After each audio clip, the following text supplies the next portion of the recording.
मेरा नाम शिवांगिनी राय है और इस साल यूपीएससी सीएपीएफ एसी के 2023 के एग्ज़ाम में मेरी ऑल इंडिया रैंक 69 आई है। आज मैं यहाँ पे आप लोगों के साथ अपनी इंटरव्यू प्रिपरेशन की जर्नी को शेयर करने के लिए आई हूँ। मेरा रियल इंटरव्यू में कैसा एक्सपीरियंस रहा और मैंने इंटरव्यू की तैयारी कैसे करी, वो सब मैं आज आप लोगों को बताऊंगी।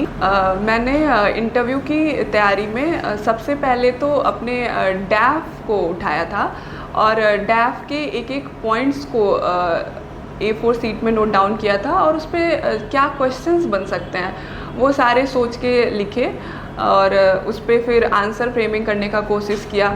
इसमें मैंने अपने पीयर ग्रुप का मुझे काफ़ी हेल्प मिला। मैं सजेस्ट करूँगी कि आप लोगों को भी एक पीयर ग्रुप बनाना चाहिए और उससे तैयारी बहुत अच्छी हो पाती है और हर डायमेंशन में सारे टॉपिक कवर हो पाते हैं।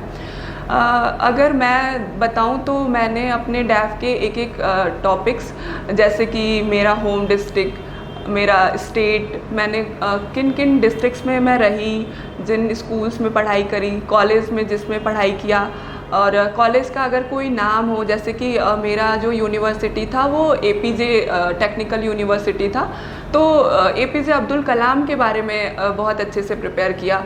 अपने एक्स्ट्रा करिकुलर एक्टिविटीज़ के बारे में बहुत अच्छे से कुछ जो उसमें करंट में चल रहा है, कब से खेलना या कब से वो जो भी है आपका वो कब से स्टार्ट किया, कितना टाइम देते हो उसको, जो भी हर कुछ उसके बारे में हिस्ट्री और करंट में क्या चल रहा है सब कुछ प्रिपेयर किया।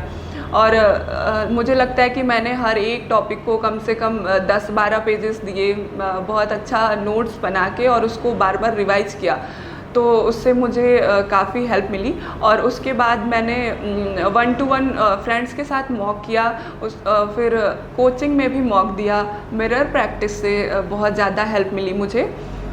तो ये सब चीज़ें थी जो मैंने खुद से करी।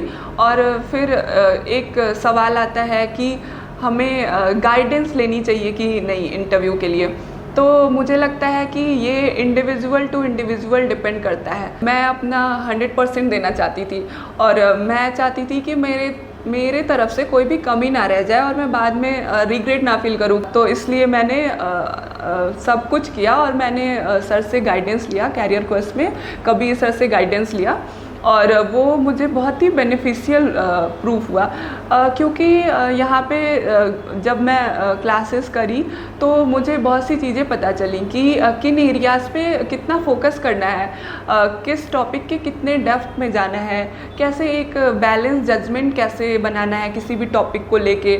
और फिर एक होता है कि कंट्रोवर्शियल टॉपिक्स होते हैं तो उनको कैसे मैनेज करना है इंटरव्यू में, उन पे कैसे अपना जजमेंट बनाना है। और एक चीज़ जो होती है कि पॉजिटिव अप्रोच, वो बहुत ही ज़रूरी होता है और ये चीज़ वो रियल इंटरव्यू में भी चेक होता है। मेरे साथ भी हुआ था, उन्होंने क्वेश्चन पूछे थे और उसके बाद से एक चीज़ जो सर ने मुझे बताई थी कि ब्लफ नहीं करना चाहिए इंटरव्यू में और ये मान के चलना चाहिए कि उनको सब कुछ आता है और उनको सच में सब कुछ आता है। क्योंकि मेरे से एक क्वेश्चन पूछा गया था मेरे होम डिस्ट्रिक्ट के बारे में, जो कि यूपी में मऊ डिस्ट्रिक्ट से मैं आती हूँ और वो एक बहुत ही छोटा सा डिस्ट्रिक्ट है जिसके बारे में कम ही लोग जानते हैं। लेकिन वहाँ रियल इंटरव्यू में उनको पता था कि मऊ एक डिस्ट्रिक्ट है, उसका कुछ पूरा नाम है और उस नाम के पीछे कोई एक हिस्ट्री है। तो उन्होंने पूछा कि वो नाम के पीछे क्या स्टोरी है, क्यों रखा गया ये नाम। तो मैं प्रिपेयर करके गई थी अपने डिस्ट्रिक्ट को, बहुत ही अच्छे से मैंने प्रिपेयर किया था, उसकी हिस्ट्री, ज्योग्राफी और टूरिस्ट प्लेसेस सब कुछ, तो मैंने वहाँ पे बता दिया। तो हमें यही मान के प्रिपरेशन करनी चाहिए कि उनको सब कुछ पता है, सब कुछ।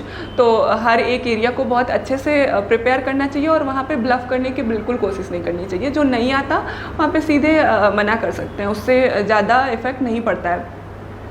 और दूसरी चीज़ ये होती है कि हम जब प्रिपरेशन करते हैं तो हमारे दिमाग में बहुत सारे क्वेश्चंस आते हैं और उन क्वेश्चंस का क्या अच्छा आंसर हो सकता है। हम सोचते हैं ये आंसर दे दें तो कैसा होगा, वो आंसर दे दें तो कैसा होगा। एक अच्छा आंसर फ्रेम करने में थोड़ा प्रॉब्लम होती है। तो इन सब चीज़ों में मुझे लगता है कि गाइडेंस किसी की मिल जाती है तो बहुत ही बेनिफिशियल होता है। और सर से मुझे इसमें एक अच्छा गाइडेंस मिला। सर आपके सारे डाउट्स को क्लियर करते हैं। मेरे क्लास में भी जो भी डाउट्स होते थे सर क्लियर करते थे। क्लास के बाद भी जब तक आप सेटिस्फाई ना हो जाए सर वो आपके सारे ही डाउट्स को, आपके सारे क्वेश्चंस का क्या एक अच्छा आंसर हो सकता है वो सजेस्ट करते हैं। तो ये एक अच्छी चीज़ है। एक मेरा जो डाउट था, और वो मुझे लगता है कि बहुत से लोगों का डाउट होता है गैप ईयर्स को लेके।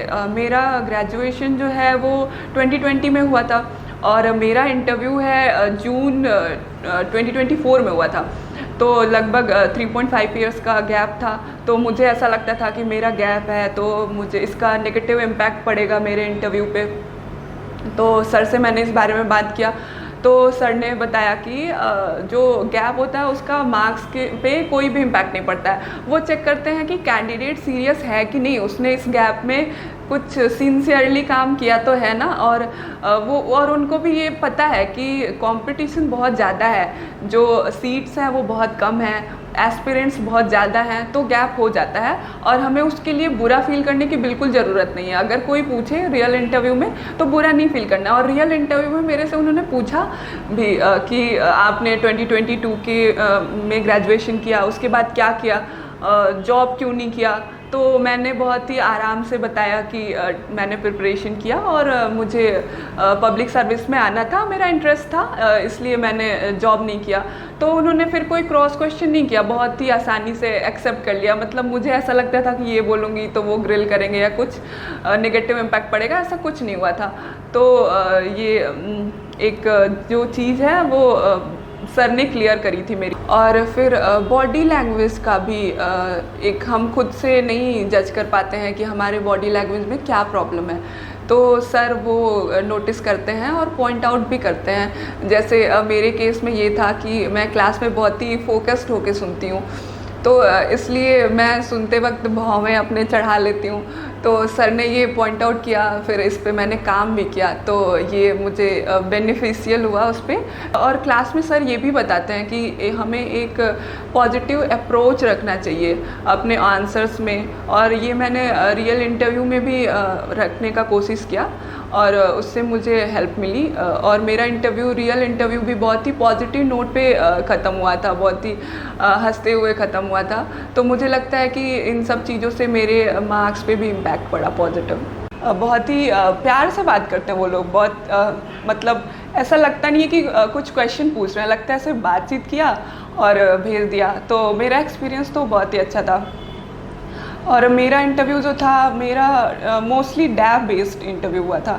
उसमें भी 40 to 45% इंटरव्यू मेरा ग्रेजुएशन के सब्जेक्ट पे चला था। तो जो कि मेरा टेक्सटाइल में ग्रेजुएशन हुआ है तो उस पे चला था।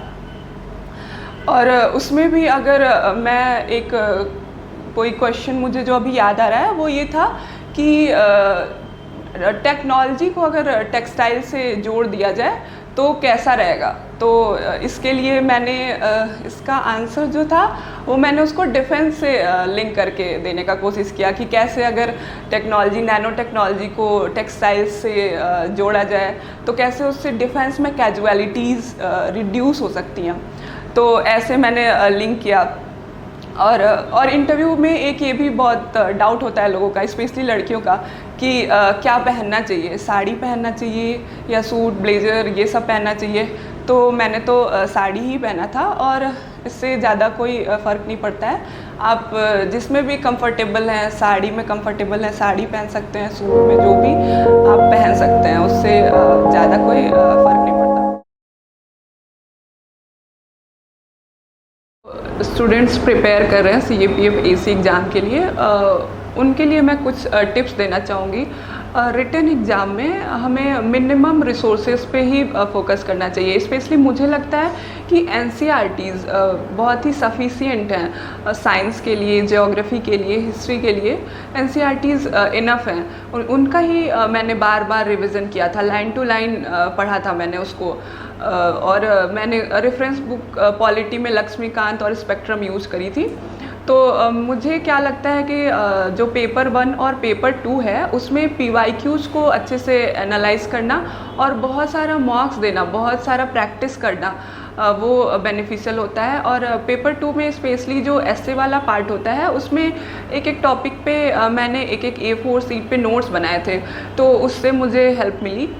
और फिर उसके बाद फिज़िकल और मेडिकल एग्ज़ाम होता है, तो फिज़िकल को हम जनरली बहुत ही कैजुअली ले लेते हैं, तो मुझे लगता है कि फिज़िकल को और मेडिकल को बहुत ही सीरियसली लेना चाहिए, क्योंकि जो फिज़िकल होता है जब हम स्टार्ट करते हैं तो बहुत ही बॉडी पेन होता है बहुत ज़्यादा, तो 1 महीने तक तो पेन ही बहुत होता रहता है। फिर मैंने खुद लगभग 2 से 3 महीने पहले स्टार्ट किया था, तो मैं फिर अच्छी तरीके से जब मेरा फिज़िकल का डेट आया था तो मैं प्रिपेयर्ड थी।